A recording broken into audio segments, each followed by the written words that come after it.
from India, and I've been a Hindu by birth. And so we worshipped, I don't know how many idols and how many so-called gods. And like in India, you have over 300 million gods. So whatever you want to worship, you can worship. But the whole focus was performance. The whole focus was do well in life, be nice to people.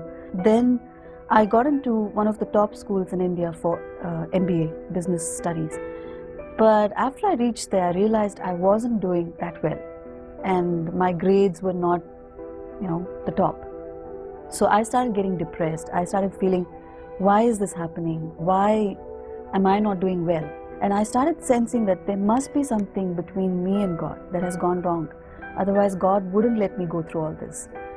As I started just saying, I have to appease the gods. I have to make them happy with me. I'm really desperate. If I don't get help, I might go crazy.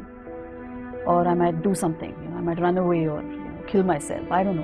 And I was so down. And so I started praying to my favorite Indian god called Ganesha.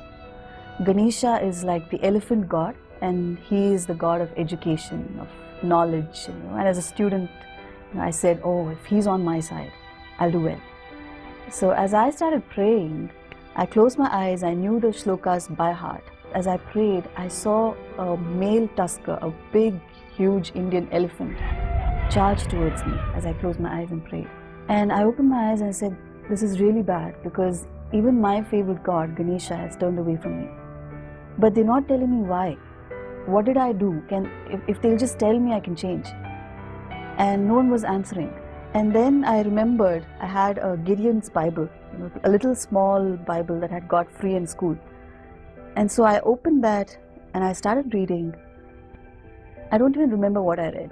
I don't know what I read, totally I don't know. But in a matter of few seconds, something very tangible and which was almost like white light. When I sensed it, I knew it was so clean, it was so strong, and so forceful. Just flowed through me, from the top of my head and flowed right down to my feet. And as the flow happened, just lifted off so many of my fears and burdens. My sister woke up, and she says it's about 2 o'clock in the morning or something. I don't know, I just don't remember. And she saw me and she said, my goodness, your face is glowing. Something has happened. What happened? And I told her, don't worry, Jesus is there. He'll take care of me.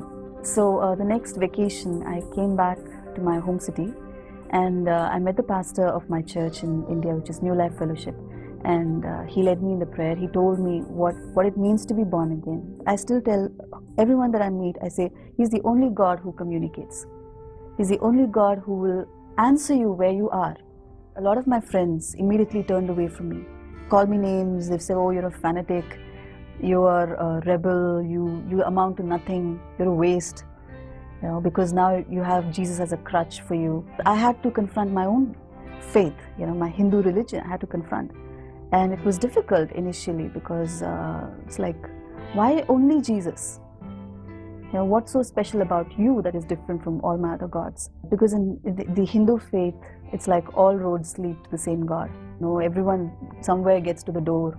But it's not true. Only Jesus is the door. Only Jesus is the one person that we can go through. Everything else is the wall. And you can never get past that. And I remember fighting with Jesus and saying, why did you make it so complex? Why didn't you make 100 doors, 300 doors, so that somehow we'll all enter in? He said, actually, I made it so simple. I'm saying there's only one door, so that you don't get confused.